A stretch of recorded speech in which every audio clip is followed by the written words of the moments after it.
안녕하세요. 고고 알쓸 심잡입니다.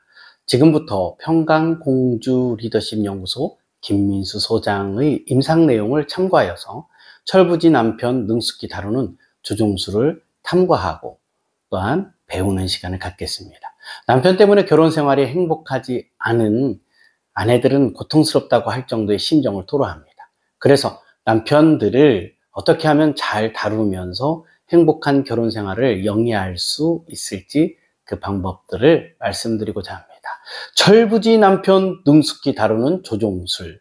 첫 번째는요, 반복하는 불쾌한 행동 때문에 남편에게 화가 났을 때의 현명한 대처법입니다. 똑같은 일을 여러 번 반복하는 남편 때문에 힘들어하는 아내들은 분통이 터집니다. 반복해서 장난치는 남편, 싫다고 하지 말라고 정색을 하면 별것도 아닌 것 가지고 그런다고 쉽게 생각하는 그런 남편이 싫고 짜증납니다. 설거지하고 있는데 와서 힙을 툭툭 친다든지 옆구리를 툭툭 친다든지 그런 사례들이 있거든요. 그렇다고 그때마다 맞받아치면 극한 상황까지 치닫거나 갈등이 커집니다. 이럴 때 빈틈을 잘 보는 남편은 이렇게 말할 수 있습니다. 너는 별것도 아닌 것 가지고 화내는 성격 좀 고쳐. 너는 매번 상대방 약점 가지고 공격하는데 그거 아주 못된 거야. 내가 언제 그랬다고 매번 그렇게 말하는 거야 등 속을 뒤집어 놓습니다. 그렇다면 이럴 때는 어떻게 대처해야 할까요? 일단 화가 났다면 절대로 그 감정 상태에서는 남편과 상호작용하는 것은 좋지 않습니다. 우선 화가 났다면 남편과 떨어져서 감정을 추스르고 남편에게서 얻고 싶은 것이 무엇인지를 생각합니다. 그리고 남편을 어떻게 설득할 것인지를 계획해야죠. 자, 그렇다면 이런 상황에서 아내는 어떻게 풀어가야 할까요? 우선 표정과 말투에서 아내가 화났다는 걸 남편도 알았을 것입니다.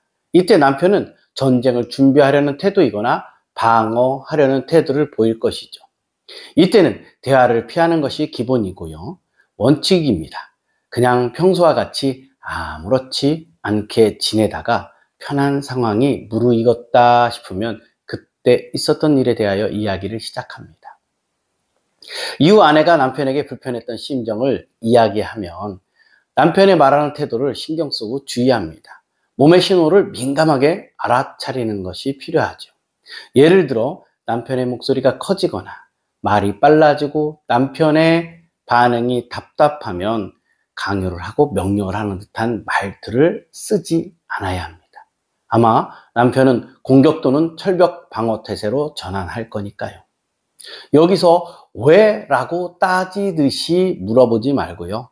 앞으로 어떻게에 대해서만 물어봅니다. 나는 당신이 내 팔을 툭툭 칠 때마다, 당신은 내 힙을 툭툭 칠 때마다, 당신이 하지 말아야 될 거에 대해서 자꾸 내 말을 무시하고 반복할 때마다 기분이 매우 나빴어.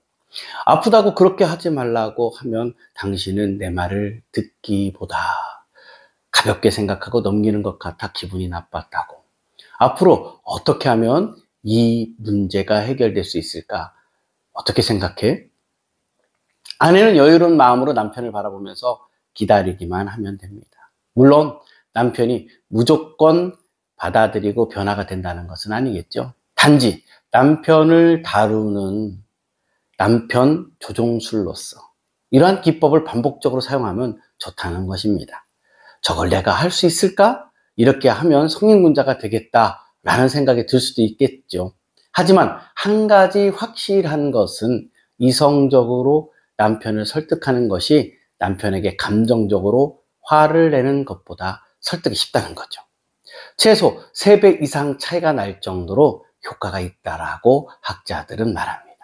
처음 힘들어도 스스로 반복된 암시를 통해서 사용하게 된다면 그 다음 더 능숙하게 다룰 수 있겠죠.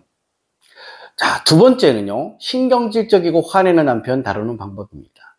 제일 많은 유형일 수도 있어요. 뻑하면 신경질 내고 짜증 내고 민감한 반응을 보이는 거죠. 왜 내가 하기 싫은데 시키냐고. 그럴 때마다 아내 입장에서는 너무 이기적으로 보입니다. 자주 화내고 신경질적인 남편이 아내에게 짜증을 내지 않고 화내지 않게 만드는 방법을 알아봅니다. 이런 남편을 둔 아내라면 왜 이렇게 남자가 속이 좁지? 예민해서 같이 살겠나? 이런 생각이 하루에도 몇 번씩 들기도 할 겁니다. 또한 시도 때도 없이 화와 예민함을 분출하는 남편에게 왜 이렇게 신경질적이야? 말도 안 되는 소리 좀 그만해. 내가 잘못한 게 뭐가 있어? 라고 반응을 하게 됩니다. 이렇게 되면 바로 고성과 폭언이 오고 가는 싸움으로 번지게 된다는 거죠. 그리고 이런 상황이 반복되다 보면 아내는 참게 되는 건데 차라리 내가 참고 말면 조용하겠지라는 마음으로 말입니다. 괴로운 감정을 숨기고 남편의 성질을 건드리지 않기 위해 노력합니다. 결국 남편과의 대화가 점점 고통스럽고 두려워지기까지 합니다. 그래서 부부간의 소통은 없어지고 아내는 남편을 피하게 된다는 거죠.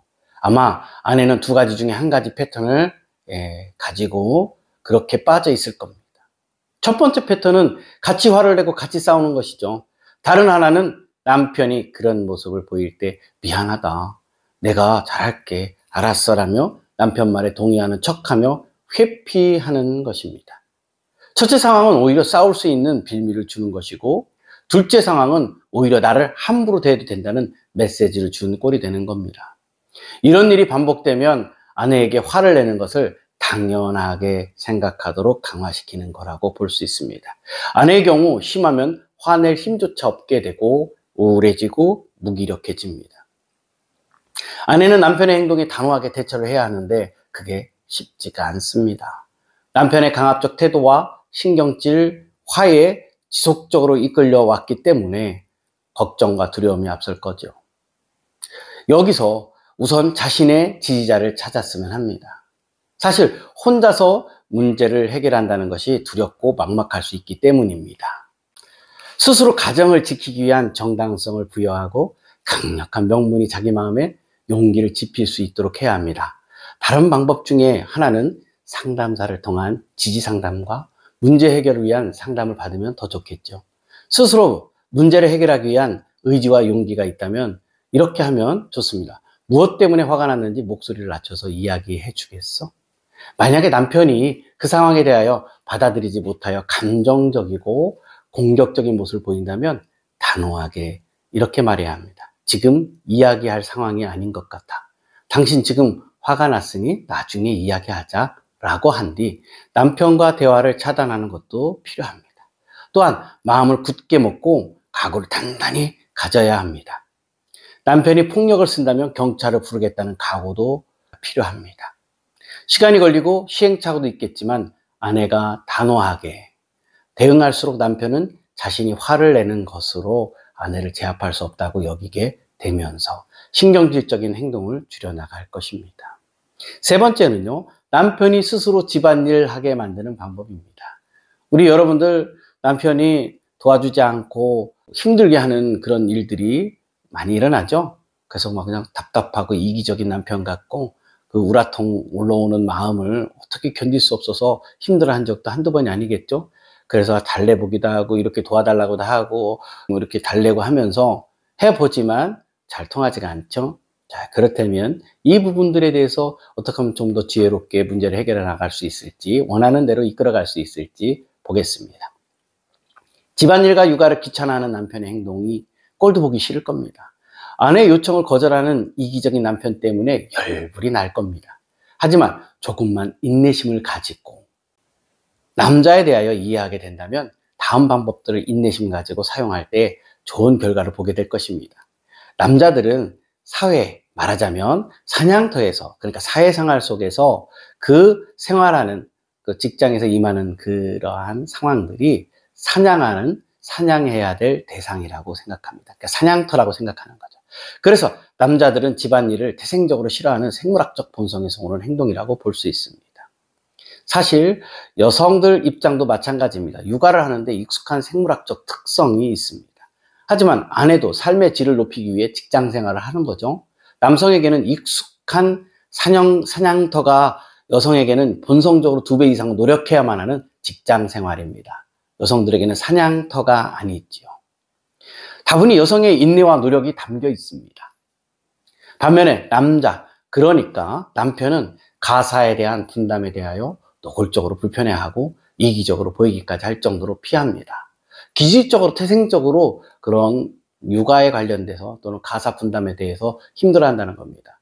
오히려 대평원에서 또는 산에서 사냥을 하는 그런 어떤 남성적 타고난 기질이 직장 생활 속에서도 오히려 직장 안에서는 일적인 부분에서 잘 수행해내지만 집에서는 힘들어한다는 거죠.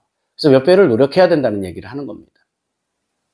여성의 입장에서는 화날 수밖에 없습니다. 그렇다면 여기서 남편의 잘못된 생각을 바꾸려고 계속된 투쟁이 필요한 걸까요? 생각을 바꿔서 남편의 잘못된 생각을 바꾸려는 것을 내려놓을 필요가 있습니다. 차라리 남편이 아내의 요구에 잘 따라줄 수 있는 환경으로 만드는 겁니다. 우선 남편이 아내와 좀 더 잘 지내고 싶게 만드는 겁니다. 보통 아내는 남편에게 애들 쉬겨야 하니까 설거지 좀 해. 여보, 나 설거지 할 동안 화장실 청소 좀 해. 물론 살다 보면 그렇게 말할 수 있습니다. 그리고 당연한 말이기도 하고요. 하지만 아내가 이런 말들을 자주 사용할수록 남편이 아내의 요청에 응하게 될 확률은 계속 줄어듭니다. 왜냐하면 남편은 더 이상 아내이자 여성으로 인식하지 않게 되기 때문입니다. 남편은 아내가 같이 있기만 하면 시키고 명령하는 대상으로 여겨지기 때문에 기피해야 할 대상으로 생각하게 됩니다. 여기서 잠시 남성 호르몬에 대하여 알아봅니다. 테스토스테론은 여성보다 10배 이상 많다는 연구 결과가 있습니다. 그런데 이 테스토스테론은 남성의 서열 중심적인 성격을 형성하는 데 지대한 역할을 한다는 거죠. 그러다 보니 사회에서 직장 상사와 부하의 관계는 곧 서열이고, 또한 사냥터에서 내가 사냥해야 될 장소이고, 그러다 보니 여러 가지 상황들을 봤을 때 남성에게 있어서는 위아래 상하 관계처럼 느껴지며 하나의 사냥터처럼 직장은 생각하게 돼서 열심히 있는데, 집에서는 이런 부분들이 되게 힘들게 자신에게 다가온다는 겁니다. 바로 남성의 속성은 그대로 서열 관계로 나타나게 되기 때문에 아내가 명령적으로나 하기 싫은 것을 억지로 하게 한다면 기피 대상이 되게 되는 거죠. 가정에서 아내에게 명령을 듣는 것처럼 느끼게 되면 더 집안일을 하고 싶어 하지 않는다는 겁니다. 그렇다면 아내 입장에서 남편을 어떻게 다뤄야 할지를 눈치챘을 겁니다. 아내가 여성으로서 가치를 올릴 수 있는 방법은 생각보다 간단할 수 있죠. 설거지 해! 라고 이야기하기보다는 설거지 해줄 수 있어? 라고 이야기하는 겁니다. 기저귀 갈아줄 수 있어? 화장실 청소 좀 해줄 수 있어? 거실 청소할 때 당신이 도와주면 너무 좋을 것 같아. 요청을 들어줬을 때 아내는 적절히 감탄을 해주기만 하면 됩니다. 어머, 당신은 역시 다른 남자들에 비해서 확실히 가정적이면서도 일적인 부분에서 능력 있는 것 같아. 난 그래서 당신을 잘 택한 것 같아. 다른 남편들은 잘 도와주지 않는다는데 당신은 다른 것 같아. 남편으로 손색이 없다는 말을 하면 비교 우위를 통해 자신의 존재감을 확인하면서 좋아하게 되고요. 집안일에 익숙해지는 남편을 보게 됩니다. 나이를 더 먹어갈수록 점점점 여성 호르몬이 늘어나기 시작하면 더 가사 일에 집중적으로 임할 수 있다는 거죠. 자, 정리해 봅니다. 남편이 집안일을 배우려면 시간이 걸린다는 것을 인정해야 합니다. 그래서 다음으로 남편에게 요청하는 말로 표현을 자주 해야 합니다. 그리고 남편이 요청을 들어줄 때 감탄해주면서 칭찬도 해주시면 가사 일에 좀 더 적극적으로 나오지 않겠는가 생각되는 바입니다. 이것은 심리적인 부분도 분석하고 그리고 생리적인 부분도 분석하면서 사회 속에서 여러 가지 임상을 거쳐 나타난 현상들에 대해서 오늘 함께 이야기를 나누고 어떻게 하면 조종수를 잘 사용할 수 있을지 함께 나눠봤습니다. 좀 제목이 자극적일 수도 있겠지만 여러분들에게 좀 더 마음으로 와닿게 하기 위해서 그렇게 제목을 설정했습니다. 여기서 잠깐! 구독, 좋아요는 영상을 만드는 데 큰 보탬이 됩니다. 지금까지 시청해 주셔서 감사합니다.